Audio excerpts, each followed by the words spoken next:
like learning. Yeah, same. Not through a book, but like through people and like life experiences and stuff. But you could cook.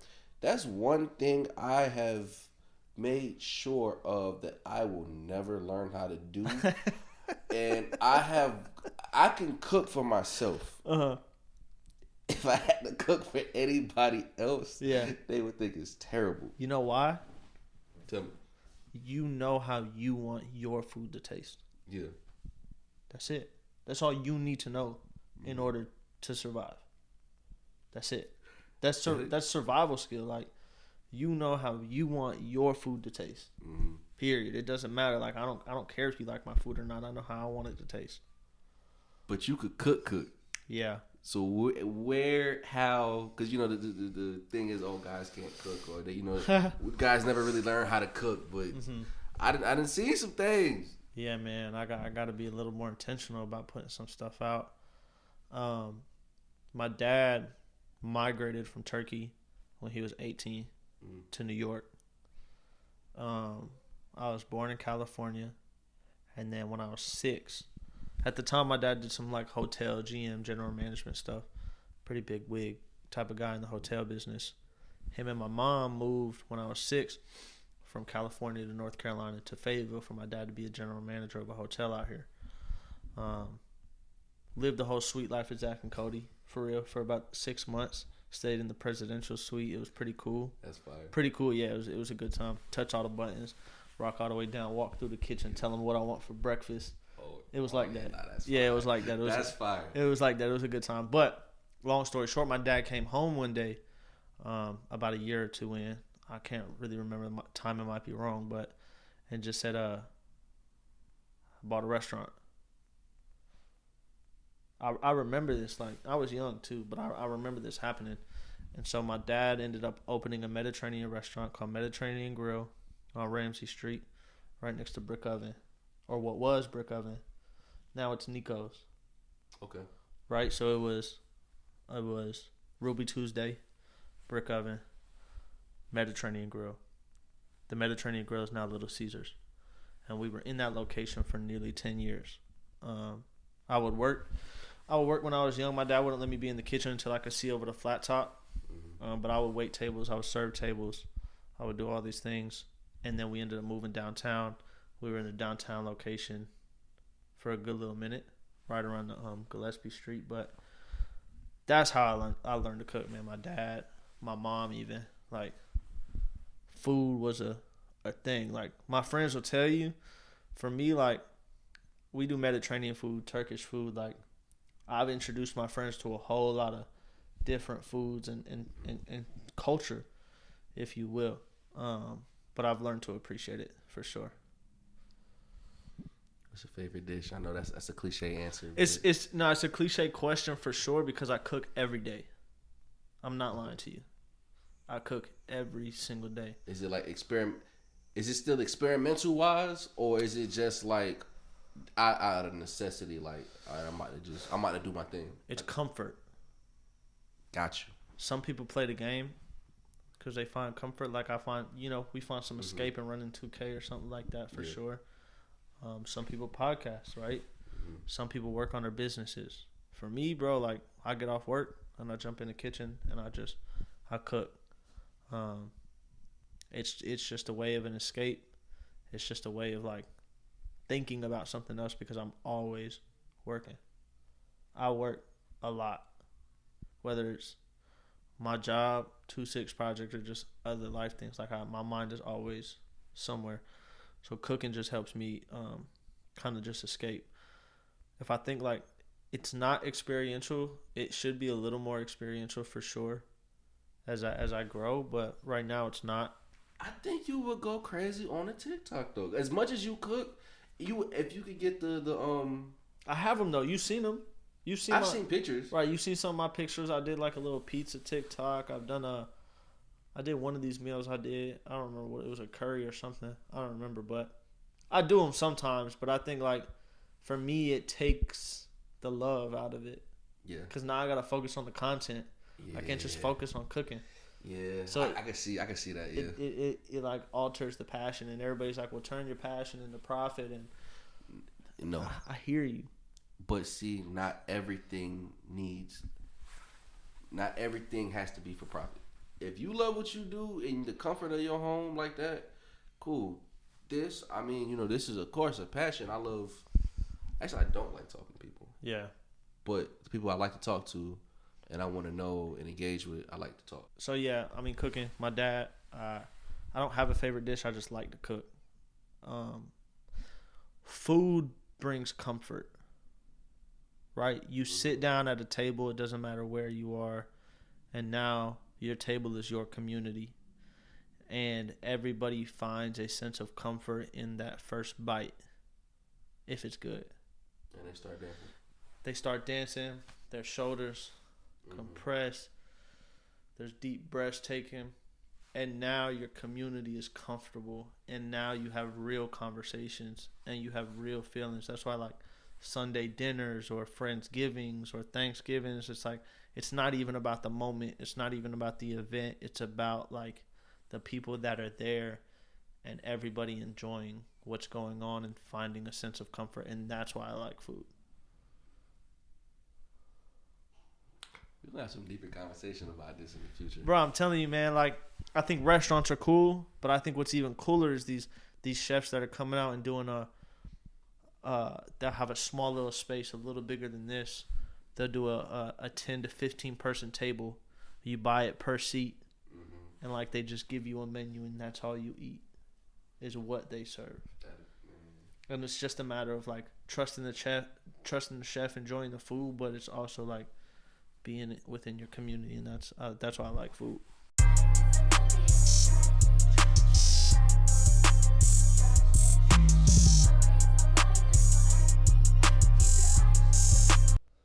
A lot of people want to know who you are. You may not think it, but especially seeing you around, like you said, you're the background person, quote unquote. But since I've known the project, I thought you number two man. Like, you know, like like you sure. There, but you not like, hey, you suit and tie. This is me. This is what I'm doing. Yeah. You know? No, for sure. I get that. I think too, it's understanding like, man, the project came to be at you know, Miss Bennett's house, right? At the Bennett's home, at the kitchen table. So thinking about me, it's just my role with the 2-6 project is just making sure things go well. Yeah.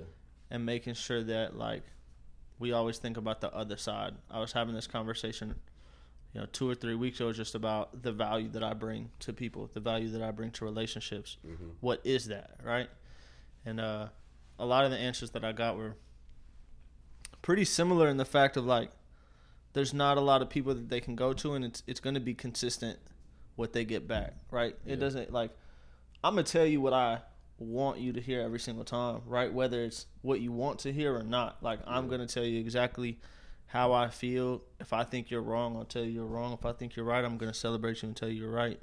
I'm super long-winded, but I think, Marc Somar is to the 2-6 project a project manager. I'm a people facilitator, a relationship architect. The person who makes the reservations. I'm the person who makes sure things go well, makes the phone calls. Like, I'm kind of just the oil that keeps it running. Damn. Yeah. Sounds good. That's like a cheeky intro right there, boy. I'm just sitting here, bro. I love it. So where does the Marc? I want to make sure I say this right, because even with the other Marc, I want to Marc Somar. Mm-hmm. That's right. I'm so glad I got it right on the first try. Me too, oh man. My gosh.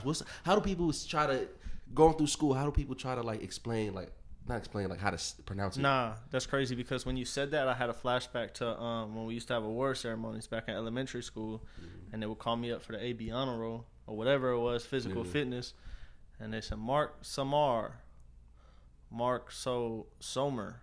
And I'm like, it just can't be that hard to just sound out.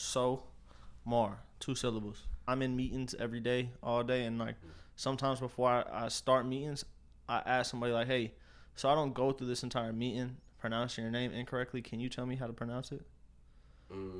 It's a level. Dope. It's a level of respect. That's dope. I never thought about that. Hey. It's a level of respect, man. Like, names hold power. Yeah. right? And I don't want to diminish that power that somebody gave you by pronouncing it incorrectly. So can you just inform me and educate me so I don't do it incorrectly and disrespect you? You saying that?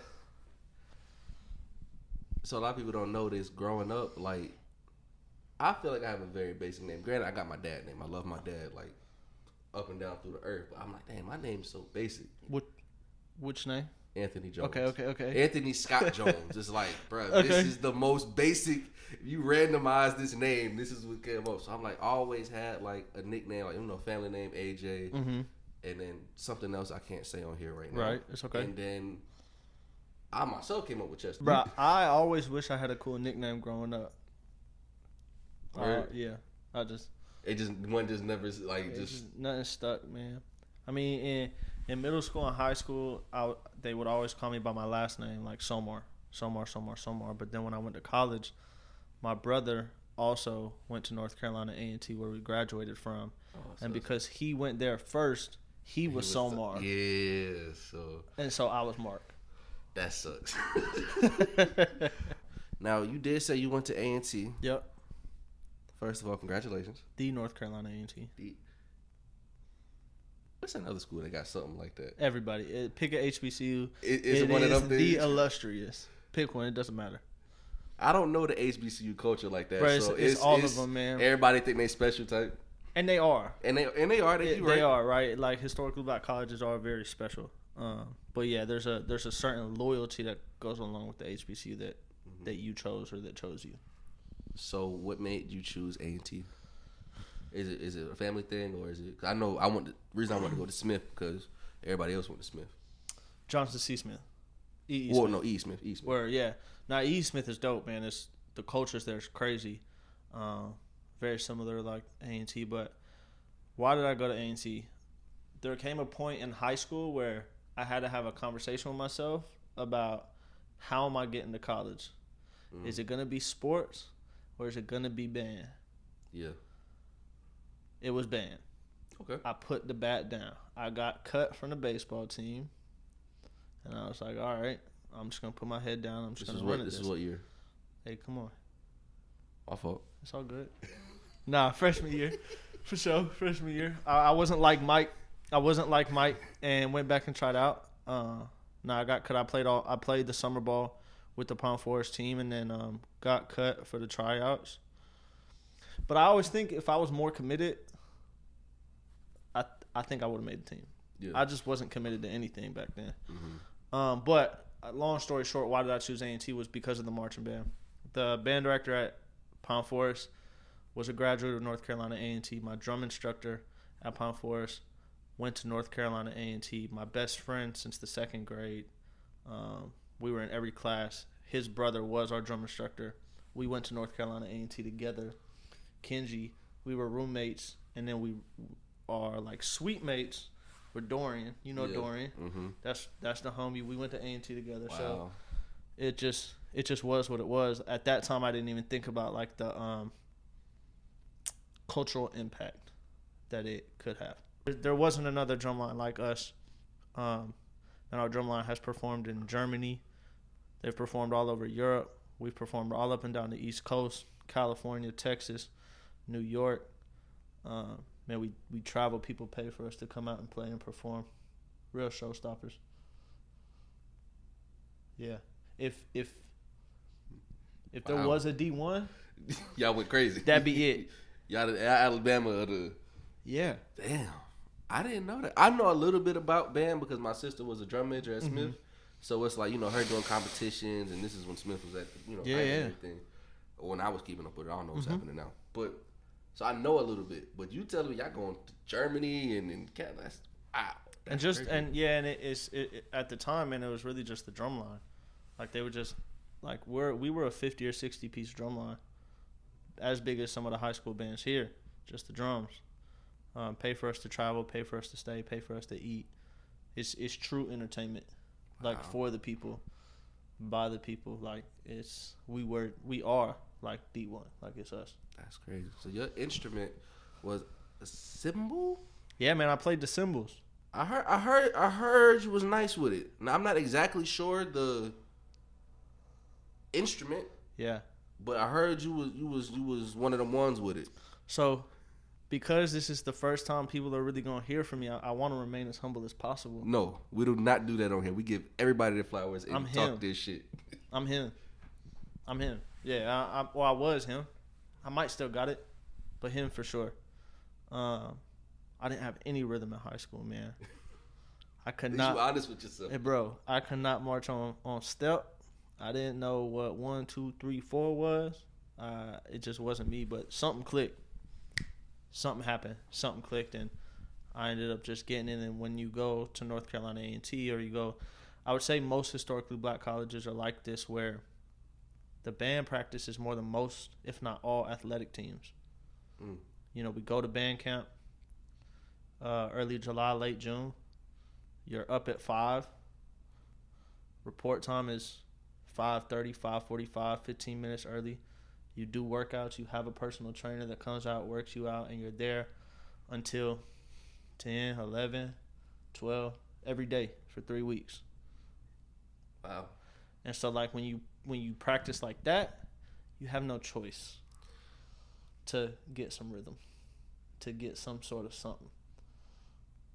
Y'all doing 2 days? Like, I would assume so. Now, you're thinking, like, we're doing 2 days like we got time to nap. I would think, like, okay, we coming in at 5:30. You know, we doing the physicals up until 12, and then, all right, now it's time to go practice on the field, or no? No, that's not how it was. You were up at 5, sitting there ready at attention, ready to get the day started at 5:45. At 6 o'clock, you start personal training, 6 to 7:30. Then you run. We ran the drum line. We ran about 2.5 miles. Went to the caf, ate breakfast, walked to the band room, which was about a half a mile to a mile. Practiced until 12. Walked to the caf. Walked back from the caf. Practiced till 5. Walked to the caf. Walked back from the caf. Practiced till 9, 10, 11. It just was what it was. I mean, at the time, you're not in class. Yeah. You are like property of the band at that point. I'm getting flashbacks. It reminds me of basic training a little bit.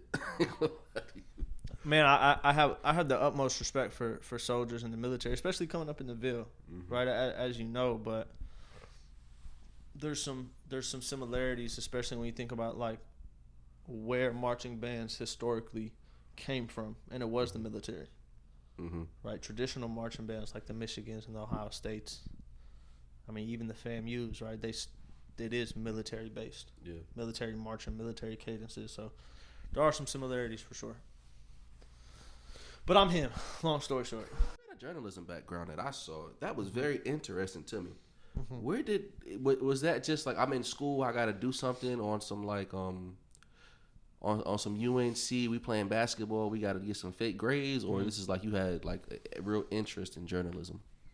That's a shot to everybody that love UNC. Yeah, shout out to you. Yeah, nah, we Duke love over here. Okay. Listen, I'm not a diehard, but I'm gonna go for UNC.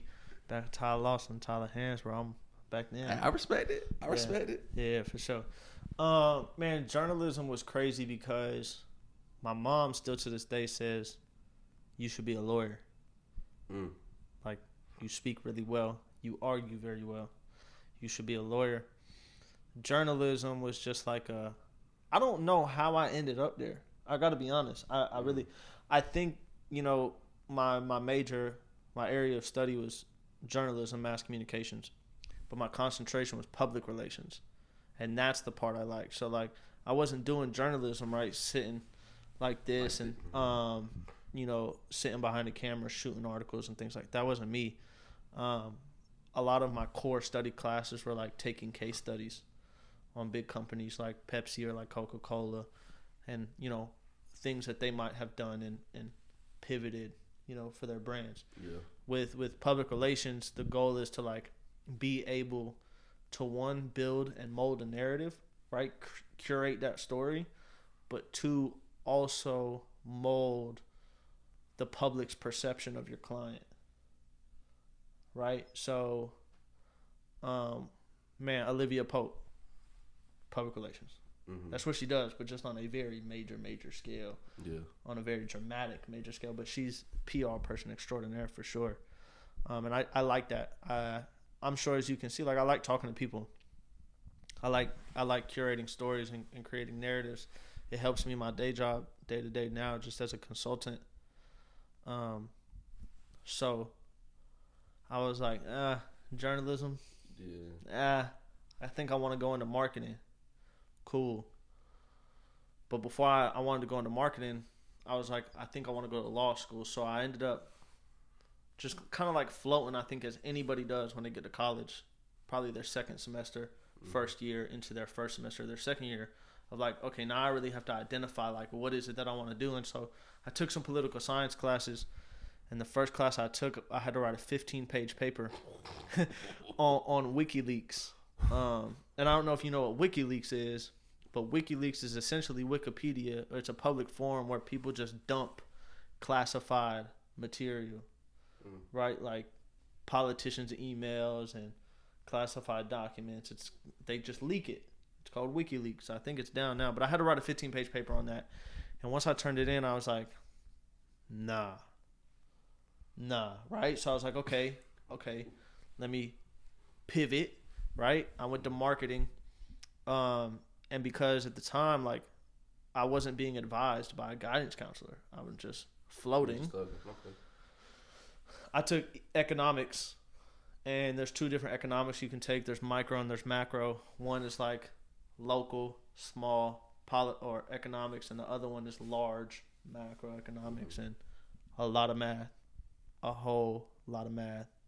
Failed them because I took them in the wrong order because I didn't know. And then I had to take statistics. Man, I would have been hot, boy. Bro. Like, at what point did you realize, like, oh, I did this wrong? I made it out. Oh, that's my thing, man. It's like, I'm not even trying to turn this into a life lesson, but there's a whole lot of times that you're going to have that, like, oh, I did this wrong. Yeah. Now what am I going to do about it? And I made it out. I made it out in 4 years. I would have done a little longer if I was a little smarter, but it is what it is. But switched back from marketing back into journalism because the math wasn't it, to be just completely honest. And journalism was, I could get in and out. But now I think I found my lane for sure. So I want to go back to school because I just was not focused. That's rare these days for, I mean, you know, everybody says, I want to get my master's and, you know, PhD and all that and what they doing, but congratulations. What type of learner are you? Visual. You're a visual learner. I'm an experiential learner. I've never heard that in my life. I don't like the classrooms and tests. It's like, oh yeah, I cannot pay attention. I'm gonna class clown. I'm gonna have these conversations with Chesterr. We're gonna have jokes. The teacher's going to love me because of my personality, but her love isn't going to make me pass the class. The way I learned was like being in there, touching the stove and learning it's hot. Yeah. Super experiential. And so I learned more by experiencing these things and experiencing success and experiencing failure. And so I feel like a more intentional school, like a MBA or like a law school or med school, whatever you determine your discipline is, it's like experiential. Yeah. It's no longer like those general education, your maths, your sciences. Like those are wastes of time. I feel it. I'm just thinking about it now. Like, dang, like I know there's certain schools that specialize in that. In what? In just a different type of learning. I forgot what's I forgot exactly. Like a Montessori. Yeah. Yeah, those are for younger, like babies, like kids. But I think like if you go to college, like if you go to North Carolina A&T, if you go to A&T, and like we produce the largest amount of black engineers in the country. North Carolina A&T does. And we're so successful because if you go in as an engineer, you start your engineering classes your freshman year. You start your STEM classes your first year. So science, technology, engineering, and math, I think is what STEM stands for. You start those your freshman year. Every other discipline that's not STEM, you don't start your discipline classes until your junior year. you're taking a bunch of general education courses. Makes a lot of sense. And I think that, like, I was having this conversation with one of the kids that graduated from ELP, from the Emerging Leaders Program, from the project. Mm-hmm. Like, the first 2 years that you're in college is high school all over again. Yeah. And I get it. I get why. But, you know, just getting you to adapt and everything. But it's not really helping a lot of people because it's like, all right, a lot of people, of course, fail their first year, semester, really, because it's like, oh, I'm here. I'm got this new freedom. I'm about to wild out. Like, yeah, I'm not gonna put my business out about my grades or anything like that. But I will say the education system is antiquated for sure. It's old. It needs to be updated. It needs to be revolutionized. There's millionaires. There's six-figure earners that are in high school right now. Right, like, people are learning differently. People are learning more up to speed. Prime example, I took a social media class in college. The person who taught it to me had to have been at least 70, 75. No knock to him. He might have known social media. The problem was that I was learning social media out of a textbook. Yeah, I don't think there's... It's antiquated. Yeah. So that's the whole thing. I think the education system needs to be revolutionized. It definitely needs to be updated. I'm not going to be the one to do it. No. More power to the people who are pushing for that stuff because it needs to happen. But it's essentially like why the 2-6 project was made. Full circle, right? Yeah. Because our Emerging Leaders Program, where we take these kids from high schools in Cumberland County, serves as a vehicle of exposure. To expose them to new life experiences, to expose them to new opportunities, to expose them to new things, because you can't dream about things that you've never seen, right? Even if it's first, second, or third hand, like, you can't. And so the things that we're able to do with them and the opportunities that we're able to serve them, it's going to take them so far, and the things that they're going to be able to experience is going to turn on just a different part of their brain. I love it. Full circle. Every time it's someone with ELP, or of course this tomorrow, really, you know, with the give back, or even just anything as far as with the project, bro. I love it just because I've never thought something like this was possible, and now that it is, and then now I'm a part of it. Of course, like, you know, whatever is needed, I'm there. Like, yeah, for sure. I asked Grant, I asked Rico, I asked Isaiah, now I get your story. What is your story of how the role you play, how the 2-6 project was started to you, your contributions, just lump sum everything into one if you can. If not, you know, I know it's a lot. No, it's cool. I think, man, everybody that you named has a very similar story, but probably a very different perspective. Yeah. But we've all been there from the jump.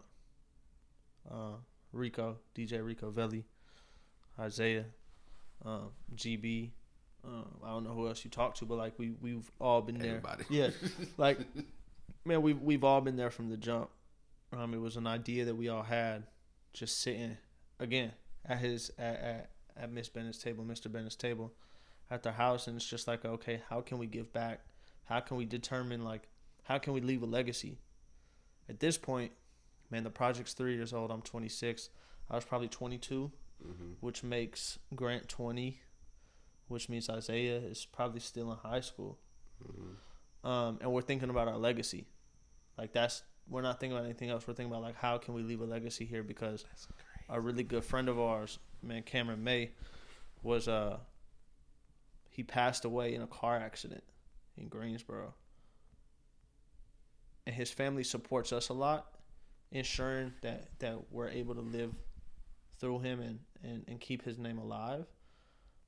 But for us individually and just as a collective, the 2-6 project is our way of creating a legacy and creating impact. So I think that's how I was brought to the project. It was from the jump. I've experienced it all, from helping Grant file for the 501c3, doing the taxes for the first time, right? Like, walking through initial relationships that we made, the first give back we ever did, 200 people. The second year was 2,500 people. Been through everything, every single step. My role, I think, changes every time, but I think no matter what, the role is to just be supportive. And I think even with you, anybody that joins our team, when we run these team meetings, what we always say is like, hey, make sure that whatever you're doing with the project is fulfilling you. Because we're not paying you, you're volunteering your time. And at the end of the day, we want to make sure that you're passionate about the work that you're doing and that this is bringing you fulfillment. And so for that, that's what the 2-6 project serves to me. It's just a sense of fulfillment. It makes me happy. Impact is great. There's nothing like what we're doing. Love it. Period. I love it. Yeah, man. and I'll stand on that. There's probably more people that know more about nonprofits and organizations and things like that than I do, but I don't think that you can find another group of people that range from the ages of 18 to 26 that have created and are creating the community and impact that we have and that we're going to continue to do. So something I've been asking a lot of people, you know, on the podcast and off of it, and definitely everybody has a different answer to it, but what is success to you? I could talk a little bit about, like, you know, why I asked that and all that stuff, unless you got an answer, but... Nah, I think I got an answer. And I think it's cool that you ask everybody that, because I think success is different depending on the person you talk to. I think the definition of success is subjective. 100%. I'm going to answer you, but I'm long-winded. So things got to go with stories. Go crazy. Having a conversation with my boss, my manager, and I was saying something about how I have to do something in order to be successful. And she was like, no, you're successful. You're doing what needs to be done. And I was like, no, the standard that you all set is the standard of success. Everything else that I do is great, but you all set a standard, and so I have to meet that standard in order to be successful in the eyes of the business. Yeah. You see what I'm saying? What you deem as successful is different than what the business deems as successful. And so I say all that to say, like, it's subjective for sure. Some people have standards for success. Some organizations have standards for success. I think what I see is ultimate success is just happiness. It's like, man, as long as you're happy, like, the rest of it doesn't matter. No. Like, as long as you're happy, the people that matter to you are happy, they're well taken care of. I'm a provider, 100%. I'm a provider. And as long as the people I provide for are happy, success. Good. I'll work till you can see the bones of my feet to make sure the people I care for are provided for. And that's success. That's love, man. Damn. Ooh. I ain't got nothing else, man. I ain't got nothing else. This was beautiful. But of course, when I Put Me On Game podcast is at the end. It's always a minute that we let everybody say what you want, do what you want. Called Put Me On a Minute. Put me on a minute? Put me on a minute. That's hard. You say, do whatever you want. You got a minute. I'm going to be over here and be quiet and let you go crazy. And you got the timer in front, too. Yep. So I can really see it. Man, I don't even know if it's going to take a minute. I think the goal and the first question you ask coming in here is, who is Marc? I think what I want people to know about me is that I'm just a welcoming person. I'm a provider. I'm somebody that wants to support. I'm somebody that wants to take care of. You know what I mean? Like, we were having this conversation before. I'm giving you, like, yeah, why don't you do this? Why don't you do that? Like, whether you wanted to hear it or not, I'm going to try and make sure that you're as successful as possible. The 2-6 project is going to keep going. It's going to keep going up. Formally, I serve as the chief of staff, but informally, man, I'm just the person that just tries to make sure that the team runs well. We have what we need operationally, in that when it's time to go, we're running full steam ahead, like head down, running through walls. That's the goal. And hopefully one of these days I'll get right on content and start putting my food out. Soon. I'm telling you, the world needs it, man. Yeah, no, for sure. I appreciate it, though. No problem, my boy. I appreciate you. Already, gang. It's been another episode of Put Me On Game podcast. We out.